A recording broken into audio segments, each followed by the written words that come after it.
रामकृष्ण हरी मंडळी, मी आपला D N Sable, स्वागत प्रॉपर्टी ठाणे पश्चिम. खरं आज पण मी खूप सुंदर अनयूज अनटच आणि कल्पतरू बिल्डर्स अँड डेव्हलपर्सनी बनवलेला फ्लॅट आहे. कल्पतरू पार्क सिटी ढोकळे कोलशे तोडवरती जे 20 एकरचं ठाणा म्युनिसिपल कॉर्पोरेशनचं जे गार्डन बनवलेलं आहे, त्या गार्डनलाच लागून इमेन्सा म्हणून एक टावर आहे. त्याच इमेन्सामध्ये आत्ताच ताबा घेतलेला 1 BHKचा फ्लॅट आहे, ज्याचा कार्पेटचा आपण जर विचार केला तर 450 कार्पेटचा फ्लॅट असेल, अधिक त्याच्यासोबत एक पोडियमची कार पार्किंग मात्र आपल्याला ह्या फ्लॅटसोबत मिळणार आहे. आतून ही सोसायटी इथे झालेली नाही, त्याच्यामुळे बिल्डरचा ट्रान्सफरचा प्रश्न इथे असणार आहे. आणि अशाच ठिकाणी हा 450 फूट कार्पेट असणारा हा फ्लॅट खरं मी तुम्हाला दाखवते 1 BHKचा. जर फ्लॅट तुम्ही बघितला तर खूप सुंदर नवा कोरा अनयूज अनटच असणार आहे. बिल्डिंग बघितली तर एक ग्राउंड प्लस जवळजवळ 29 माळ्याची बिल्डिंग आहे. म्हणजे ग्राउंडला खाली 4 माळ्याची पार्किंग आहे, त्याच्यानंतर पहिला माळा, त्याच्यानंतर वरती बिल्डिंग, असं टोटल 29 फ्लोअरची बिल्डिंग आहे. आणि तिथेच हा फ्लॅट असणार आहे. जर तुम्ही बघितलं तर समोर 2 फ्लॅट, ह्या साईडला 2 फ्लॅट, अधिक जर तुम्ही इकडे गेला तर इकडे पण 4 फ्लॅट आहेत. पण मधली दोघांना मिळून इथे तुम्हाला ही लॉबी मिळते. आणि त्याच्यात जर तुम्ही बघितलं तर 4 तुम्हाला एकदम मस्त आणि चांगल्या पद्धतीच्या लिफ्ट पण दिल्या गेलेल्या आहेत. जर तुम्ही 2 घराच्या मधलं अंतर बघितलं तर जाणवेल 2 घराच्या मध्ये चांगल्यापैकी अंतर मात्र तुम्हाला इथं नक्की मिळतं. आणि ज्यावेळेला आपण घराच्या आतमध्ये इन करतो त्यावेळेला ईस्ट फेसिंगचं घर आहे, बाहेर जाताना वेस्ट असणार आहे.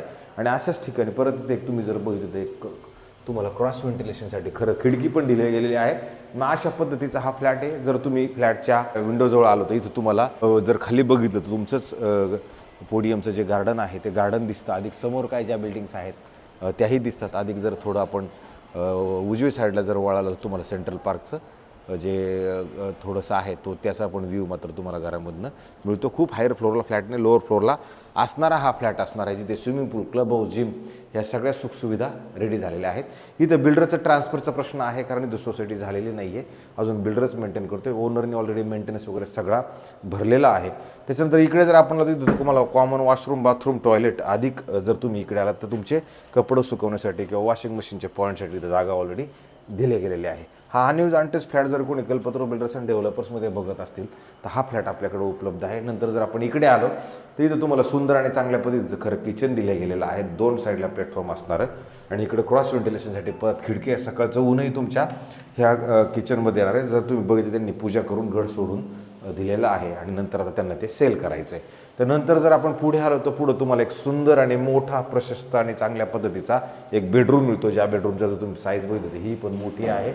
आणि इकडे जर तुम्ही बघितलं तर सकाळचा सूर्य तुमच्या घरामध्ये अगदी प्रॉपरली येणार. आणि हा गार्डनचा जो व्ह्यू आहे तो बाकी तुम्हाला तुमच्या घरामधनं सुव्यवस्थित आणि चांगल्या पद्धतीचा नक्की दिसेल. अशा पद्धतीचा हा बेडरूम असेल. आणि बेडरूमच्या जर तुम्ही इकडे आलात तुम्हाला परत इथं एक वॉशरूम, बाथरूम, टॉयलेट मोठं आणि चांगल्या पद्धतीचं दिलं गेलेलं आहे, जिथे जर प्लंबिंगचं काम वगैरे जर बघितलं तर चांगल्या कंपनीचं प्लंबिंग पण केलेलं तुम्हाला इथं मिळणार आहे. अशा पद्धतीचा हा 1 BHKचा फ्लॅट आहे. मी सांगितलं त्याप्रमाणे पोडियमची कार पार्किंग आहे. ठाणा स्टेशनपासून जर आपण याचा विचार केला तर 6.5 किलोमीटर अंतरावरती असणारं कल्पतरू पार्क सिटी नावाचं कॉम्प्लेक्स. त्याच्यात इमेन्सा नावाची बिल्डिंग आहे. त्या इमेन्सामध्ये हा फ्लॅट उपलब्ध असणार आहे. इथं बिल्डरची ट्रान्सफरची फी थोडीशी अधिक असणार आहे, कारण इथं सोसायटी झालेली नाही आहे. हे जे मालक आहेत ह्या मालकांनी आत्ता ह्या फ्लॅटची जी किंमत आहे 85 लाख निगोशिएबल ठेवलेली किंमत असणार आहे.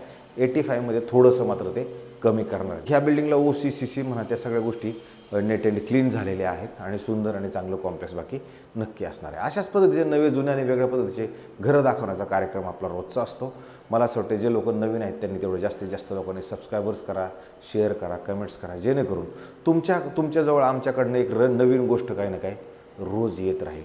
तर मला असं वाटते आमचे व्हिडिओ तुम्ही जास्तीत जास्त लोकांनी बघा, जास्तीत जास्त लोकांनी सबस्क्रायबर्स करा, ही तुम्हा सगळ्यांना हात जोडून नम्र विनंती करतो. आणि तुर्तास थांबतो मंडळी. रामकृष्ण हरी.